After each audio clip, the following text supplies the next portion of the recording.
9절로 11절까지 말씀입니다. 서로 대접하기를 원망 없이 하고 각각 은사를 받은 대로 하나님의 여러 가지 은혜를 맡은 선한 청지기 같이 서로 봉사하라. 만일 누가 말하려면 하나님의 말씀을 하는 것 같이 하고 누가 봉사하려면 하나님이 공급하시는 힘으로 하는 것 같이 하라. 이는 범사에 예수 그리스도로 말미암아 하나님이 영광을 받으시게 하려 함이니 그에게 영광과 권능이 세세에 무궁하도록 있느니라. 아멘. 아마 금요일에 이제 담임 목사님께서 다시 말씀해 주실 것 같기도 한데요. 여러분도 소식을 간간히 들었을지 모르겠습니다. 우리 이영주 선교사님 비자 재발급 된 거 아시죠? 네, 아실 거라고 생각하고 단체 문자인 것 같아서 제가 말씀드린 거였는데, 어쨌든 잘 재발급이 되었고 감사하게 그렇게 또 잘 진행이 된 것 같습니다. 특별히 진행하는 과정 가운데 이제 선교사님이 이런 문구를 준 적이 있었어요. 카톡에 이제 되게 힘들게 비자 신청을 해놓고 목사님 맛있는 게 먹고 싶네요. 이 카톡에 딱 오죠. 그 마음이 되게 짠하더라고요. 그 선교사님이 여기 오시고 다시 이집트에 들어가실 때 연락을 했었는데 그때 이런 말씀하셨거든요. 여기에 있는 이마트와 홈플러스 생각이 납니다. 이 말씀하셨는데 맛있는 게 먹고 싶다고 하니까 주여 저는 너무 많이 누리고 사는데 좀 죄송한 마음도 들었습니다. 어쨌든 기쁜 소식을 통해서 여러분이 하나님을 믿고 기도하는데 좀 힘을 공급받는 계기가 되었으면 좋겠습니다. 우리가 항상 찌들어 있는 삶으로 늘 힘이 바닥에 떨어지는 게 아니라 때로는 그렇게 하나님께서 간간히 주시는 은혜로 우리가 힘을 잘 공급받아서 우리의 경건의 자리를 잘 지켜갔으면 좋겠습니다. 오늘 말씀은 만물의 완성을 기다리며 살아가는 나그네의 역할, 할 일, 두 번째인데요. 저번 주에는 기도와 사랑에 관해서 살펴보았습니다. 우리가 항상 말씀을 되새기는 것은 중요할 겁니다. 기도와 사랑에 관해서는 제 개인적인 삶에 있어서 많이 결여된 부족한 부분이고, 이 말씀을 통해서 한 주 동안 나름대로 부담감을 가지며 하려고 했으나 늘 그전과 똑같은 반복된 삶이 저에게 펼쳐졌었습니다. 여전히 사랑을 뜨겁게 하기에는 그런 삶이 보이지 않고, 여전히 기도를 하나님 앞에 깨어있게 하기에는 늘 똑같은 패턴으로 많이 돌아가는 걸 경험하고 있지요. 여러분은 어떤지 모르겠습니다. 그러한 삶이 나오지 않아서 말씀을 다시 한번 마주하는데 오히려 그 길을 회피하는 삶으로 가지 말고 다시 한번 마주하면서 다짐하는 여러분이 되었으면 좋겠습니다. 저 또한 그럴 것이고, 우리가 만물의 마지막이 가까웠으니 정신을 차리고 근신하여 기도해야 하는 삶에 대해서 우리가 저번 주에 살펴봤고, 기도는 그냥 되는 것이 아니며 기도하기 위하여 근신하라 라는 말씀으로 우리에게 주어지고 있음을 배웠습니다. 근신하는 것, 우리가 깨어 있어서 삶을 정돈하고 절제하고 제어하는 삶, 이 삶을 통하여서 기도의 삶으로 나아가는 것이 같이 엮어져 있음을, 즉 우리가 근신하지 않는 삶으로 기도의 자리를 지키면 여러 가지 복잡한 생각과 하나님의 뜻을 모르는 무지함과 그런 가운데 여전히 기도가 잘 되지 않음을 경험하고 있음을 우리가 저번 주에 계속 헤아려 보았죠. 기도하기 위하여서는 근신하는 삶이 필요한 겁니다. 두 번째로 우리에게 요구된 것은 사랑이었습니다. 뜨겁게 사랑하라. 왜냐하면 사랑은 허다한 죄를 덮기 때문이다. 허다한 죄를 덮는다는 것이 이해하고 용서하는 삶, 구속의 삶으로 안내하는 삶도 마찬가지지만 중요한 건 죄를 예방하고 방지하는 것. 사랑의 관계는 죄가 있음에도 불구하고 그것을 그냥 모른 채 덮어버리는 게 아니라 죄를 미리 예방하고 방지하는 것, 사랑하는 관계이기 때문에 나아가서 그 죄를 제거하고 해결하는 관계라고 말씀드렸습니다. 사랑은 허다한 죄를 덮는다는 것은 그런 의미이며, 우리가 사랑하는 이유가 우리가 우리 안에 있는 죄에 대해서 예방하고 방지하고 그 죄에 대해서 제거하고 해결하는 삶으로 우리를 인도하기 때문이라고 했습니다. 그러한 사랑을 우리가 뜨겁게 이어가는 우리 모두가 되었으면 좋겠습니다. 여전히 우리의 습관은 늘 그대로 우리를 인도하겠지만 우리가 다시 생각을 고쳐 먹음으로 우리의 관계가 새롭게 다시 설정되었으면 좋겠습니다. 오늘 말씀 한번 보도록 할게요. 9절입니다. 함께 읽겠습니다. 시작. 세 번째로 요구되는 건 이겁니다. 첫 번째는 기도였죠. 첫 번째는 기도에 관한 거였죠. 두 번째는 사랑에 관한 거였죠. 이 세 번째는 서로 대접하는 겁니다. 서로 대접하라. 만물의 마지막이 가까웠으니 서로 대접하라. 이 대접에 관해서 말씀을 살펴보기 이전에 그 뒤에 거를 보지요. 원망 없이 하라입니다. 원망 없이 하라. 너네들이 서로 대접을 해야 하는데 원망 없이 하라고 얘기를 하고 있습니다. 이 원망은 불평이란 단어로도 다시 번역이 될 수 있습니다. 한마디로 원망과 불평, 이것을 하지 말게끔 우리에게 요구를 하고 있는 거죠. 우리가 빌립보서 2장 14절 말씀 한번 볼까요? 자막이 준비되어 있는데요. 함께 읽도록 하겠습니다. 시작. 모든 일을 원망과 시비가 없이 하라. 모든 일을 원망과 시비가 없이 하라 라는 것은 우리가 좋은 의도를 가지고 선한 일을 행함에도 불구하고 원망과 시비가 나올 수 있게끔 할 수 있기 때문에 이 말을 하는 거거든요. 빌립보서 2장 초반에 보면 다툼과 허영으로 하지 말라라는 말과 꼴이 이어집니다. 다툼과 허영으로 하지 말고 원망과 시비로 하지 말라라는 것은 우리가 선한 의도와 선한 일을 행할 때 담아내는 그릇이, 태도가, 자세가 다툼과 허영이나 원망과 시비로 하지 말아야 할 것으로 얘기하고 있는 거죠. 이것은 반대로 이렇습니다. 옳은 일을 굉장히 나쁘게 행할 수 있는 겁니다. 말 두 개가 모순되는데 연결될 수 있음을 여러분이 삶에서 경험할 겁니다. 선한 일을 선하지 않게 행할 수 있는 겁니다. 괜찮은 일을 안 괜찮은 삶으로 담아내서 표현될 수 있는 겁니다. 원망과 시비가 나올 수 있으며 다툼과 허영이 나올 수 있습니다. 옳은 일을 지키느라고, 우리 교회를 수호하느라고, 내 개인의 신앙을 보호하느라고, 어떤 옳은 일을 행사하느라고 다툼과 허영 속에서, 원망과 시비 속에서 이 일을 담아낼 수 있음을 우리는 마음속에 새겨야 합니다. 고린도전서 10장 10절 말씀 한번 볼까요? 같이 읽어보겠습니다. 시작. 그들 가운데 어떤 사람들이 원망하다가 멸망시키는 자에게 멸망하였나니 너희는 그들과 같이 원망하지 말라. 그들 가운데 어떤 사람들이 원망하다가 멸망하였다. 그래서 원망하지 말라라고 하고 있습니다. 이 말씀의 맥락은 사실 출애굽한 광야 생활을 겪은 이스라엘 백성들에 대한 여러 가지 사례들을 들면서 나오고 있거든요. 여러분도 잘 아시다시피 이스라엘 백성이 광야 생활을 할 때 가장 많이 빈번하게 우리에게 나오는 삶의 태도는 원망과 불평이었습니다. 원망과 불평 때문에 공동체가 어그러졌고, 그 서로에 대한 원망과 불평이 결국은 하나님을 향한 원망과 불평으로 작용되게 되었죠. 이것 때문에 수많은 사람들이 죽기도 하고 여러 가지 고난한 험난한 길로 인도되기도 합니다. 원망이라는 것이 우리에게 그렇게 작용될 수 있음을 얘기하고 있습니다. 우리 교회 서로의 교제 가운데 원망이 있을 때 공동체가 어그러지고 결국 그것은 하나님을 향한 원망으로 옮겨질 수 있음을 우리는 고린도전서 10장 10절을 통해서 배워야 합니다. 원망을 제거해야 하는 것이 그래서 중요한 겁니다. 다시 한번 본문 말씀 읽을까요? 9절. 서로 대접하기를 원망 없이 하고. 왜 원망이 없어야 하는지를 우리가 다 계속 이제 이해가 되고 있죠. 원망을 제거하는 삶이 우리에게 너무나 중요하기 때문입니다. 마태복음 5장 23절에 보면 이런 말씀이 이제 이어져 갑니다.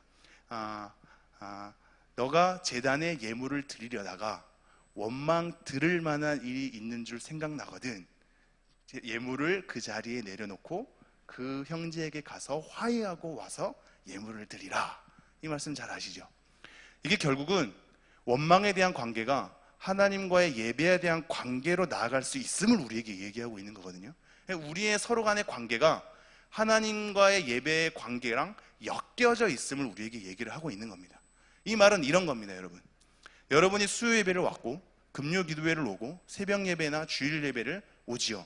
이것은 결국 여러분 스스로가 하나님께 예배를 드리기 위함 아닙니까?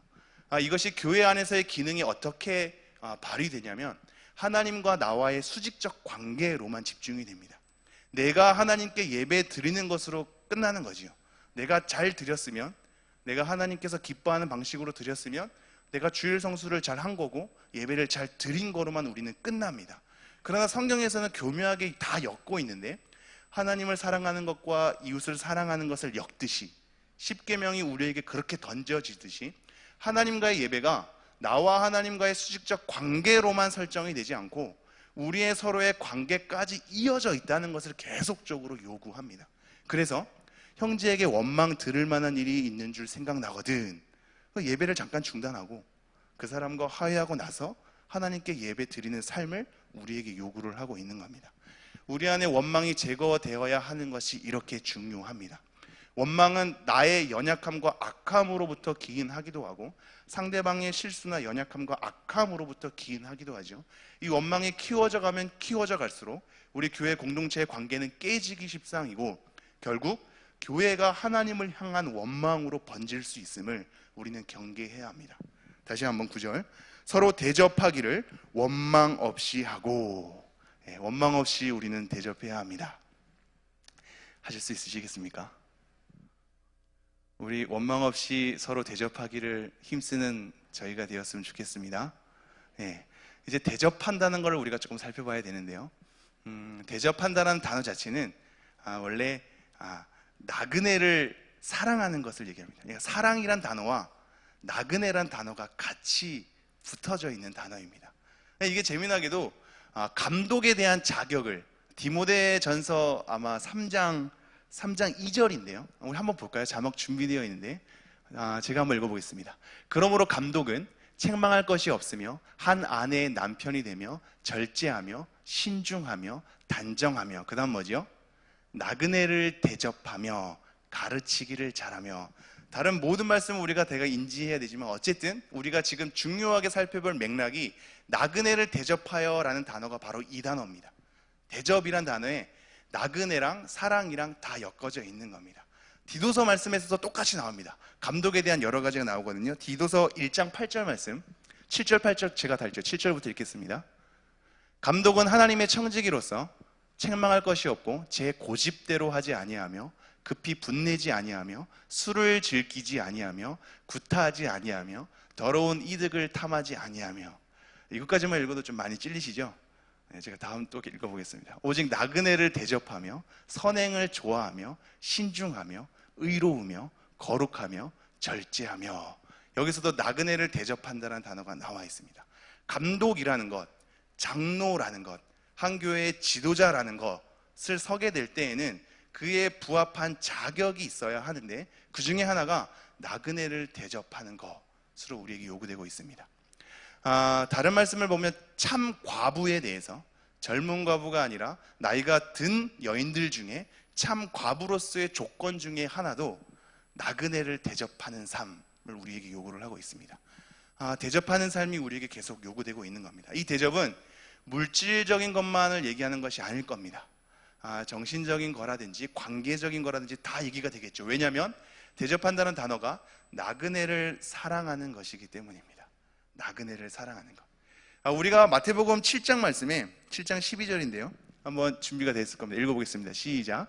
그러므로 무엇이든지 남에게 대접을 받고자 하는 대로 너희도 남을 대접하라. 이것이 율법이요 선지자니라. 잠깐 띄워주실까요? 무엇이든지 남에게 대접을 받고자 하는 대로 너희도 남을 대접하라. 이게 굉장히 황금률이라고 하는데요. 이것이 우리에게 던져지니까 어떻게 적용되냐면, 그래, 내가 이 사람에게 이렇게 대접을 했을 겁니다. 만약 그게 아니라면 앞으로도 많이 사주었으면 좋겠어요. 네. 제가 이 얘기를 하는 이유가 있습니다. 제가 요즘에 부교육자가 없잖아요. 저 혼자이기 때문에 새벽 예배 담당을 매일 해야 되는데 목사님이 배려를 해주셔서 월요일에는 나오지 않도록 목사님 본인이 하시겠다고 우리 배려를 해줬습니다. 이런 담임 목사님이 사실 별로 없습니다. 제가 원래 아부나 아첩 이런 거 전혀 거리가 먼 사람입니다. 좀 굉장히 체질적으로 안 좋아하는 사람인데 이건 사실이기 때문에 말씀드린 겁니다. 이 얘기를 하는 이유가 또 있습니다. 성도님들은 사실상 목회자를 잘 대접하고 있고, 제가 찬양교회에서 지금 10개월 정도 머무는 삶 속에서 여러분의 많은 대접을 받아왔습니다. 매주 화요일이면 모 집사님께서 그렇게 제가 거부해도 식사를 담당하려고 하시는 분이 있고 굉장히 부담됩니다. 굉장히 그렇게 식사를 담당하시는 분도 있고 뭐 따뜻한 차를 이렇게 항상 주시는 분도 있고 그렇게 뭐 김치 본인이 가정에서 했으면 조금 담아 주시는 분도 있고 그렇게 챙겨주시는 분들이 되게 많습니다. 찬양교회 성도님들은 이미 목회자에 대해서 많은 대접을 하고 있죠. 오히려 이 말씀은 그래서 저에게는 나름대로 다른 의미를 가집니다. 대접을 받는 것에 대해서 그걸 당연히 여기지 않는 삶으로 저에게는 묵상이 됩니다. 그러고 대접을 받음으로 인해서 어떤 이는 저를 챙겨주고 어떤 이를 저를 챙겨주지 않는다는 비교 속에서 챙겨주는 이만 내가 좋아하려고 하고 챙겨주지 않는 사람에게는 냉정하게 하려고 하는 것이 나에게 작용되지 않아야 함을, 내 스스로 그것을 경계해야 함을, 또한 성도님들의 대접을 통하여 세속적인 탐욕이 내 안에 있지 말아야 함을, 이 말씀은 오히려 저에게 경계를 해야 되는 말씀으로 적용이 될 것입니다. 그러나 여러분에게도 한 가지 요구하지요. 여러분은 이미 목회자를 잘 대접하고 있으므로 여러분에게 요구할 것은 이겁니다. 목회자만 대접하지 마십시오. 서로에게 대접하라고 얘기하고 있습니다. 성도님들, 한국교회 성도님들은 목회자 대접하는 것은 굉장히 잘 되어 있습니다. 외국에서는 그렇지 않거든요. 한국의 목회자가 대접을 많이 받는데 성도님들 서로의 대접까지로 확장이 된다면 교회가 좀 더 따뜻해지지 않을까요? 목회자에 대한 것을 조금 줄여도 좋으니 성도님들 서로에게 대접이 확장된다면 저희 찬양교회가 좀 더 뜨겁게 사랑할 수 있는 하나의 계기가 되지 않을까 싶습니다. 제가 다시 한번 9절 말씀 읽겠습니다.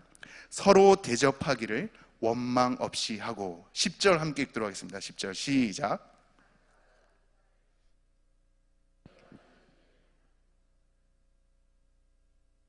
네, 각각 은사를 받은 대로 하나님의 여러 가지 은혜를 맡은 선한 청지기 같이 서로 봉사하라. 세 번째는 대접하는 것을 얘기했다면 네 번째는 봉사하는 것을 얘기하고 있습니다. 그런데 이 봉사하는 것이 하나님으로부터 기인한 은사, 그래서 뭐라고 얘기하냐면 각각 은사를 받은 대로라고 얘기하고 있죠. 하나님으로부터 부여받은 은사로, 그리고 여러 가지 은혜를 맡은 선한 청지기 같이 서로 봉사하라고 얘기하고 있습니다. 이 은혜란 단어가 사실 은사랑 단어랑 이어지는 겁니다. 여러분이 막 카리스마 이러면 뭔가 굉장히 터프하고 막 능력이 있고 확 좌중을 압도하고 그런 리더십을 발휘하는 것으로 카리스마라는 단어를 쓰지 않습니까? 카리스마 단어가 이 은사입니다. 은사. 그리고 이 은사는 은혜가 카리스라는 단어거든요. 이 은혜와 연이어서 우리가 볼 수 있는 겁니다.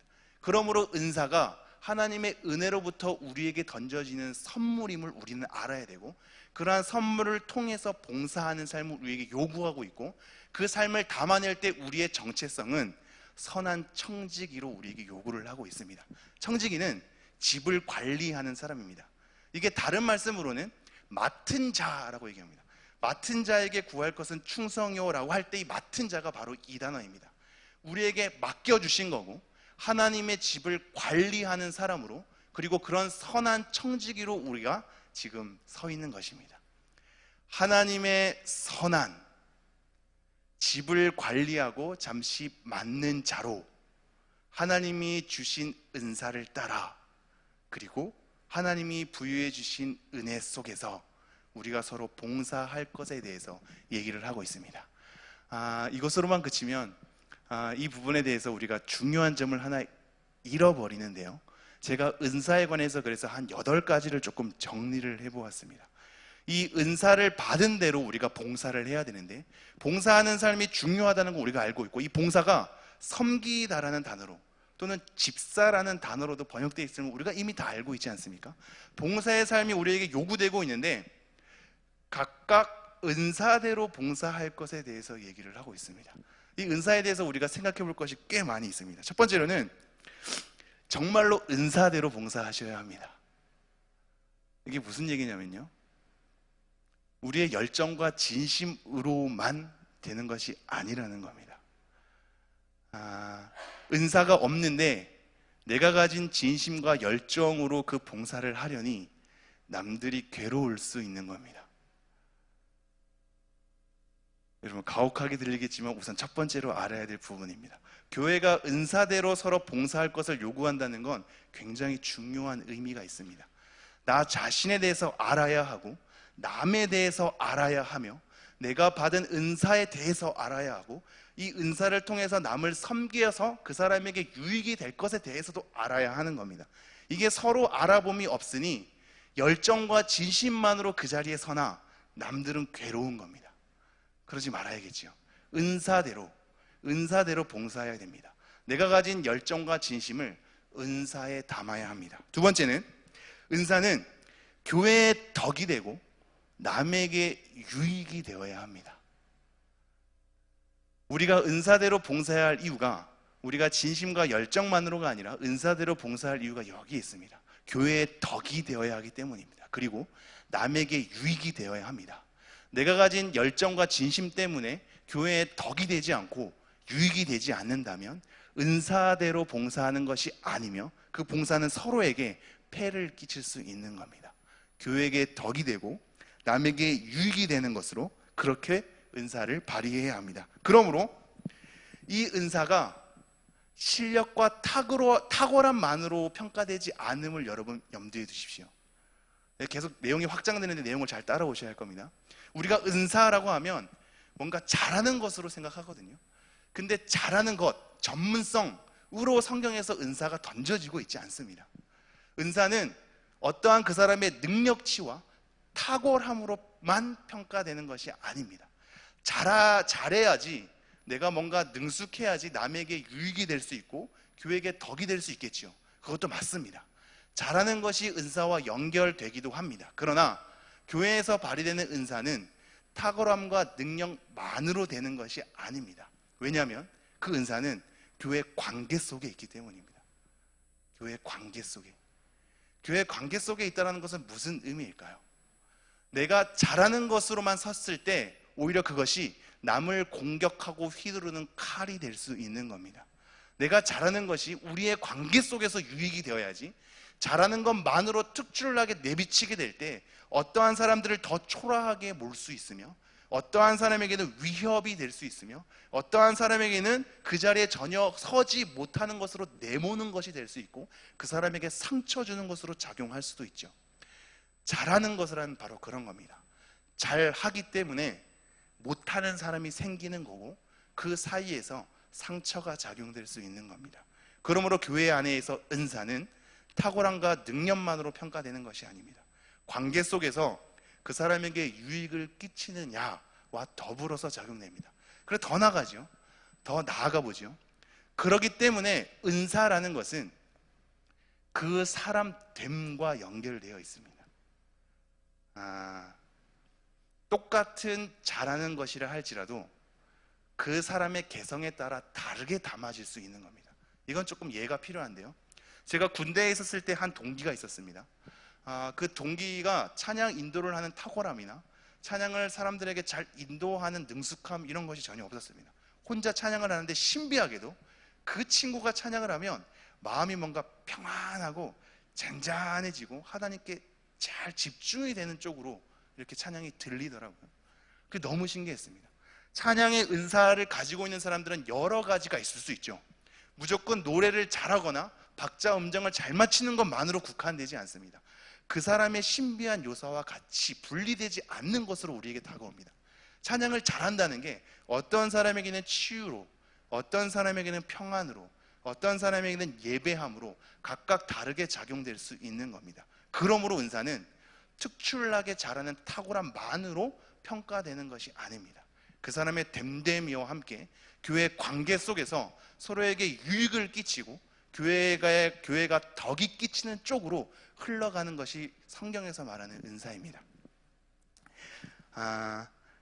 그래서 세 번째, 지금 벌써 세 번째, 한 8가지까지 나가야 되거든요. 세 번째, 그러므로 은사는 그 사람의 탁월함을 위해 존재하지 않습니다. 내가 은사를 받아서 내 스스로가 드러나게 되죠. 내가 그것을 잘하니까요. 그러나 교회 은사가 그렇지 않다는 걸 우리가 계속 보고 있지 않습니까? 그러므로 은사는 그 사람이 부각이 되어서는 안 되는 겁니다. 오늘 우리가 본문에 얘기하다시피 각각 은사를 받은 대로, 그렇죠? 자기를 내세울 수 없는 겁니다. 나는 은사를 받은 겁니다.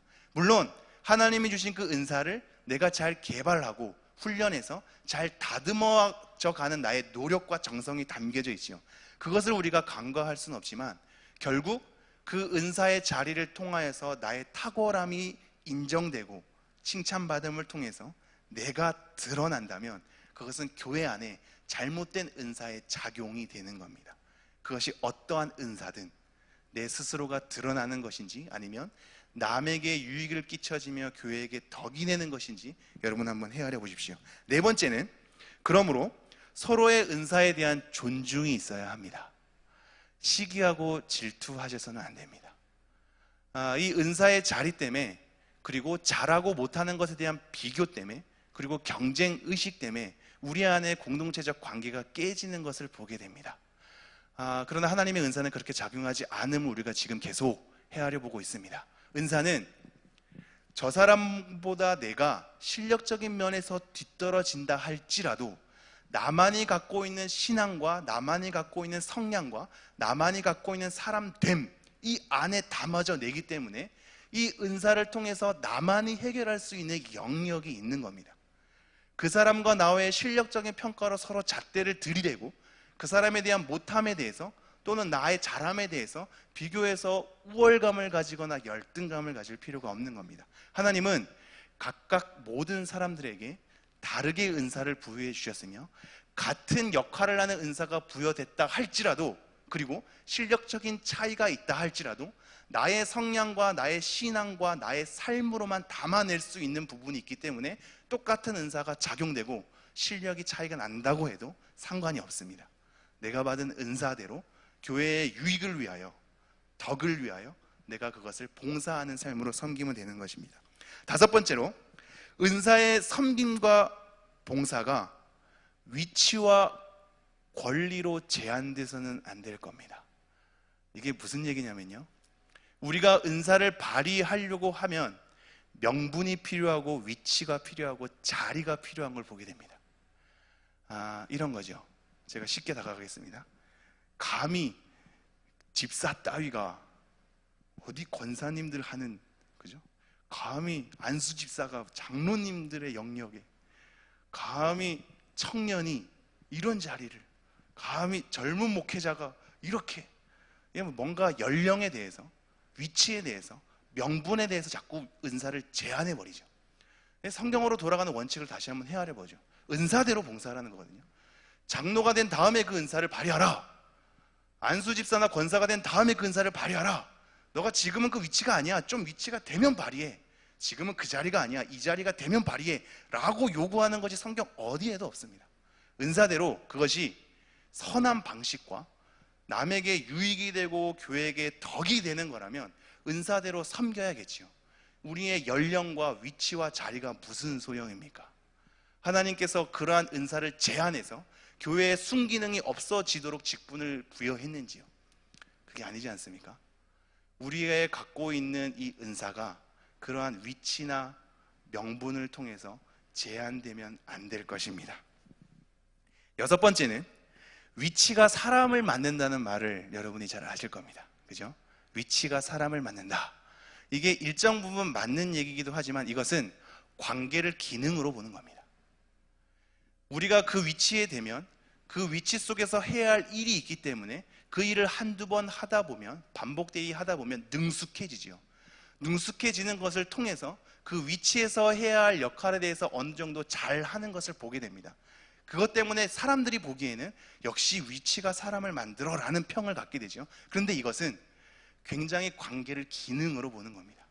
그 위치에서 그 역할을 반복적으로 능숙하게 하게 된들 그 사람 자체가 변하지 않기 때문입니다. 역할이 사람을 만드는 것이 아닙니다. 우리가 생각해야 할 것은 그 사람에 대한 존재입니다. 이 은사는 관계 속에서 발휘되어야 합니다. 그런데 관계 속에서 발휘되지 않고 어떠한 특정 눈에 보이는 역할만을 강조하기 때문에 역할을 통해서 사람을 평가하게 되죠. 그러니 위치가 사람을 만든다는 말이 그럴싸하게 들리죠. 여러분, 그렇지 않습니다. 사람은 그 위치가 돼도 변하지 않는 겁니다.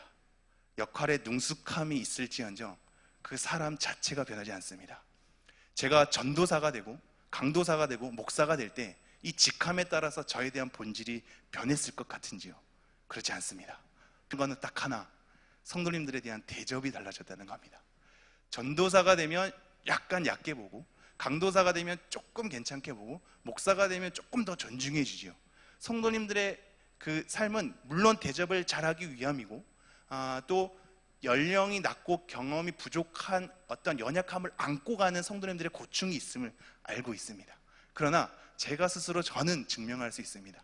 전도사 때나 목사가 되었을 때나 제 스스로는 달라진 건 거의 없습니다. 역할에 대한 능숙함은 있을지언정 제 본질 자체가 달라지지 않음을 저는 경험하게 됩니다. 마찬가지입니다, 여러분. 은사를 어떤 하나의 역할로만 부각시킨다면 그것은 여러분의 은사를 잘못 사용하고 있는 겁니다. 관계와 더불어 그 사람 됨됨이까지도 우리가 잘 살펴봐야 하는 것입니다. 7번째, 오늘 말씀에 은사대로 봉사하라는 것은 누구에게나 은사가 있다는 것을 얘기하는 겁니다. 누구에게나 은사가 있다는 것을 얘기합니다. 모든 각 사람이 하나님께 받은 은사가 있는 거고 그 은사대로 봉사해야 함을 우리에게 요구하고 있습니다. 이것에 대해 여러분이 반감이 생기죠. 나는 은사가 없는 것 같은데, 이런 생각 생기지 않습니까? 그래서 8번째가 이렇습니다. 8번째는 은사는 관계에 따라 다르게 나타납니다. 그리고 상황에 따라 부각되는 것이 달라집니다. 이게 되게 중요한데요. 우리가 어떤 사람은 은사가 있고 어떤 사람은 없는 고정적인 역할과 고정적인 은사만 얘기하는 이유가 뭔지 아십니까?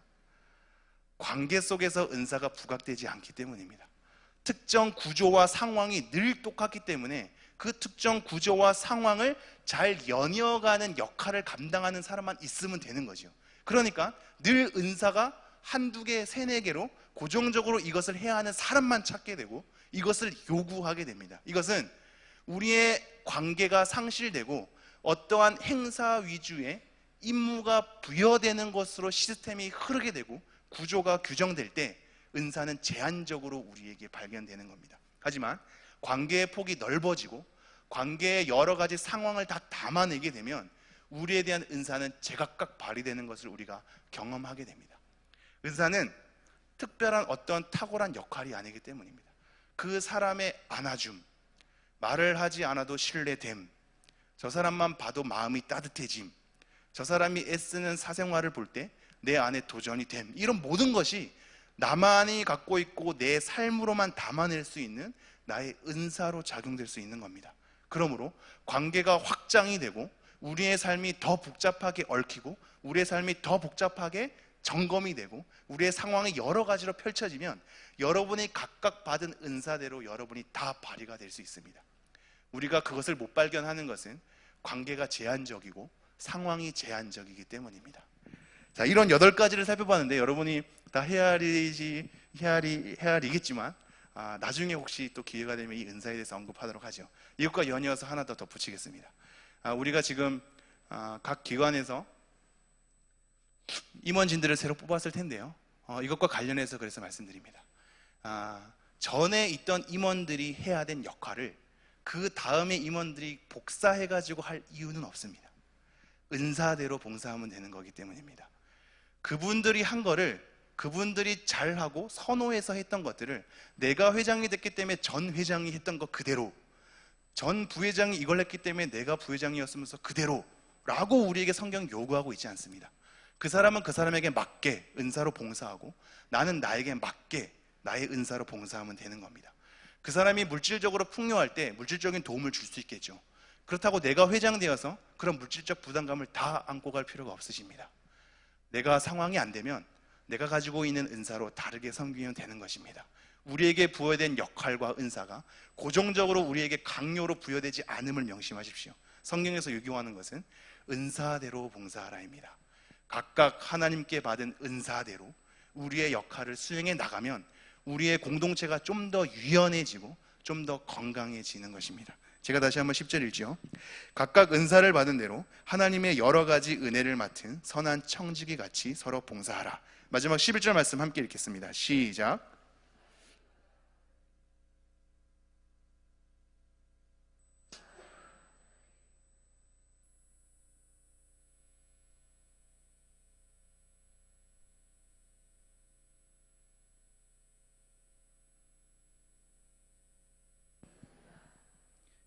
이 말씀은 좀 간단히 하고 마치죠. 11절 제가 다시 한번 읽습니다.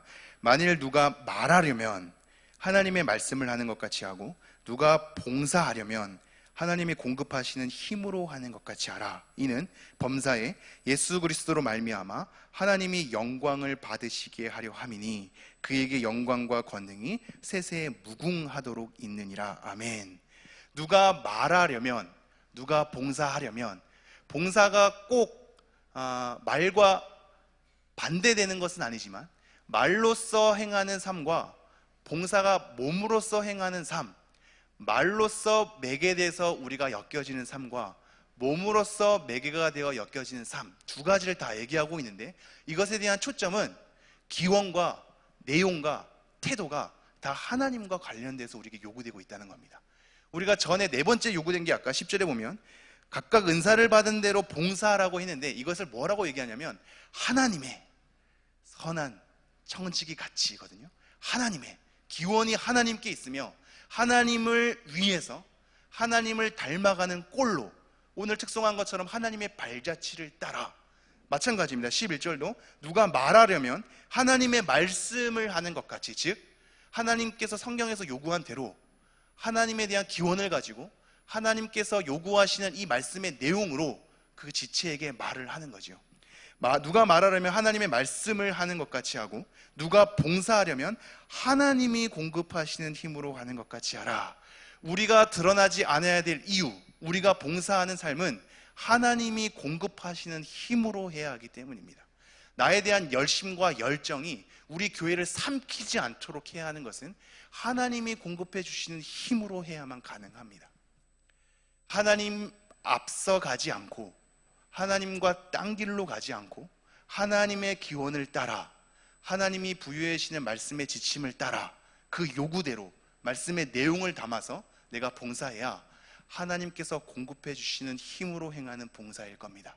우리의 봉사와 말이, 서로에 대한 대접이 하나님을 기원으로, 하나님께서 원하시는 방식으로 나왔으면 좋겠습니다. 이렇게 돼야 마지막, 이는 범사에 예수 그리스도로 말미암아 하나님이 영광을 받으시게 하려 함이니 그에게 영광과 권능이 세세에 무궁하도록 있느니라. 이러한 삶이 하나님께서 영광을 받으시는 삶으로 최종적으로 우리를 이끈답니다. 만물의 완성이 가까운 이 시대에 우리가 그것을 기다리고 살아가는 나그네로서 우리가 서로 대접해야 하고, 각각 은사대로 봉사해야 하고, 말하려고 할 때 하나님의 말씀대로, 그죠? 봉사할 때 하나님이 공급하시는 힘대로 그렇게 우리의 삶을 조금이나마 담당해가는 여러분 되었으면 좋겠습니다. 기도하겠습니다.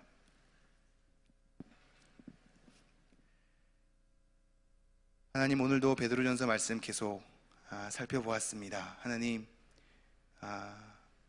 말하고 듣는 것은 지금 이 시간 쉽지만 삶으로 또한 담아내는 것은 너무나 쉽지 않기에 하나님의 도우심이 필요합니다. 우리가 서로 대접하기를 원망 없이 할 수 있는 그 신앙적 성숙함이 있었으면 좋겠고, 우리 교회 공동체 가운데 그러한 원망함이 제거되고 서로를 챙겨주는 삶이 나타났으면 좋겠습니다.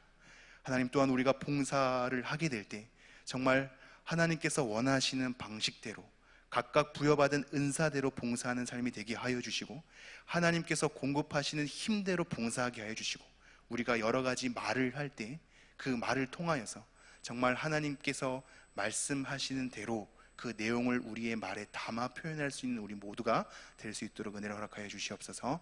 이 모든 말씀 우리 주 예수 그리스도 이름으로 기도합니다. 아멘. 찬양 한 곡 부를까요? 축복의 사람인데요, 잘 모르실 수도 있는데 가사가 말씀에 맞아서 함께 찬양해 보도록 하겠습니다.